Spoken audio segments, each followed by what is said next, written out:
Pelan tapi pasti, TNI Polri mulai hancurkan perlawanan KKB Papua. Ajudan Komandan Lekaga Telenggen tewas. Melansir dari poskupang.com, sikap tegas TNI dan Polri dalam menumpas aksi kelompok kriminal bersenjata atau KKB Papua kini secara perlahan mulai menunjukkan hasil. Satu persatu gembong yang kini dianggap teroris itu tewas ditembak pasukan TNI Polri.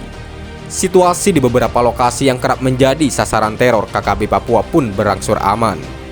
Sejak dilabeli sebagai teroris, KKB Papua makin menjadi-jadi. Belum lama ini kelompok kriminal bersenjata di Papua ini dilaporkan melayangkan tantangan pada pasukan gabungan TNI Polri.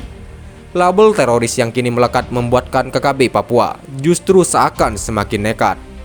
Padahal sebanyak 400 prajurit dari Yonif 315 Garuda yang berjuluk pasukan setan dan 500 personel dari Yonif Rider khusus 751 VJS telah dikerahkan untuk melumpuhkan kelompok ini. Namun sebaliknya, dilansir sosok ID dari gridhot.id, mereka justru menantang ratusan pasukan khusus TNI. Dari video yang beredar di media sosial, KKB tantang Pasgab TNI untuk perang secara terbuka. Tak main-main KKB menantang TNI untuk adu kekuatan di kandang sendiri, hutan Kabupaten Duga, Papua. Kami tidak akan mundur satu langkah pun. Kau mau kirim berapa personel pun tetap kita layani. Anda sudah kirim beberapa personel, itu tidak akan bisa keluar, ujar anggota KKB dalam video viral tersebut. Namun kenyataannya saat adu kekuatan dengan Pasgab TNI benar-benar terjadi. KKB dibuat bungkam. Dua anggotanya bahkan dilaporkan tewas usai kontak senjata dengan pasukan gabungan. Diwartakan kompas.com, pada Kamis pukul 07.30 WIB, kontak senjata antara Pasgab TNI dan KKB pecah.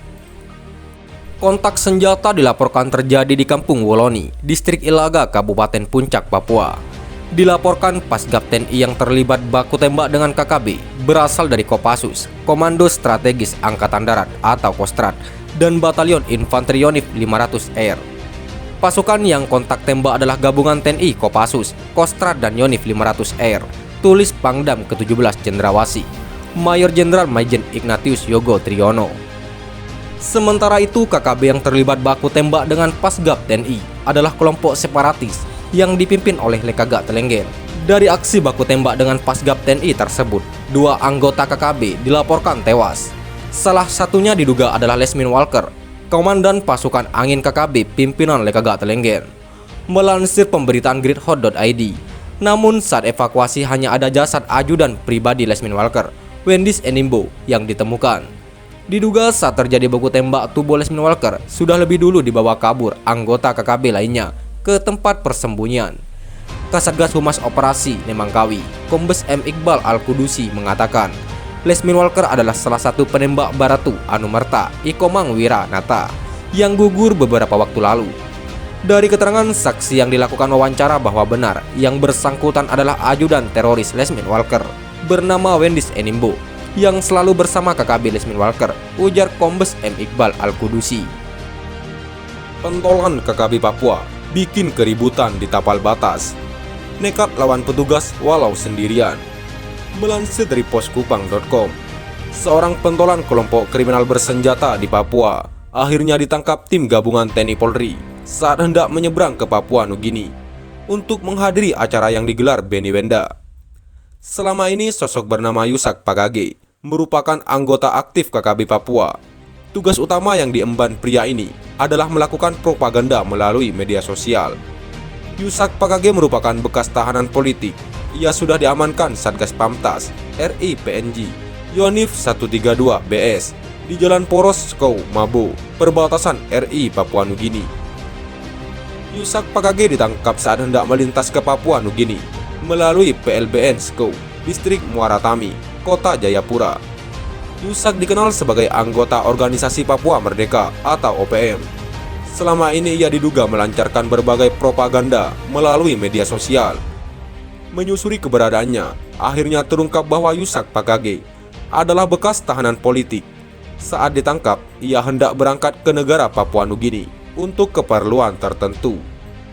Kisah pengungkapannya berawal ketika ia membuat keributan saat berada di pos imigrasi PLBN Skou Sumber keributan bermula saat yang bersangkutan tidak mau mengikuti prosedur untuk masuk ke Papua Nugini. Wadan Satgas Yonif 132 BS, Mayor Infanteri Zulfikar, menjelaskan setelah tidak dapat melintas, Yusak Pakage kemudian pergi ke arah kota Jayapura. Namun ketika berada di kawasan kampung Skou Mosu, anggota TNI kembali menghentikannya. Ketika diamankan di wilayah Skou Mabu oleh Sertu Rudi beserta 11 orang personel Satgas lainnya, Yusak Pakage melakukan perlawanan sehingga keributan kembali terjadi, ujar Zulfikar. Namun pada akhirnya yang bersangkutan berhasil diamankan dan dibawa ke pos Muara Tami, ujarnya. Zulfikar selanjutnya melakukan koordinasi dengan pihak kepolisian untuk memastikan status Yusak Pakage. Berdasarkan informasi tambahan dari berbagai sumber, diketahui bahwa Yusak Pakage adalah mantan sekjen Tapol atau Napol, TPNOPM dan aktivis kemerdekaan Papua yang mengibarkan bendera bintang kejora. Selain itu, Yusak Pakage diketahui merupakan anggota OPM aktif yang mendeklarasikan perundingan kemerdekaan Papua kepada Presiden RI Joko Widodo melalui tayangan video yang dipublikasikan melalui salah satu media sosial. Diduga Yusak Pakage berencana akan melintasi perbatasan ke PNG dalam rangka menghadiri acara ULMWP. Merupakan kegiatan yang diselenggarakan oleh Benny Wenda yang didapatkan informasi sementara bahwa akan diselenggarakan. Satgas Pamtas RI PNG Yonif 132 BS yang diwakili oleh Mayor Infanteri Zulfikar melakukan penyerahan Yusak Pakage kepada pihak Polsek Muara Tami untuk dilakukan proses pemeriksaan selanjutnya. Sekian dan terima kasih. Jika ada salah kata, kami mohon maaf. Jangan lupa like, komen, dan subscribe.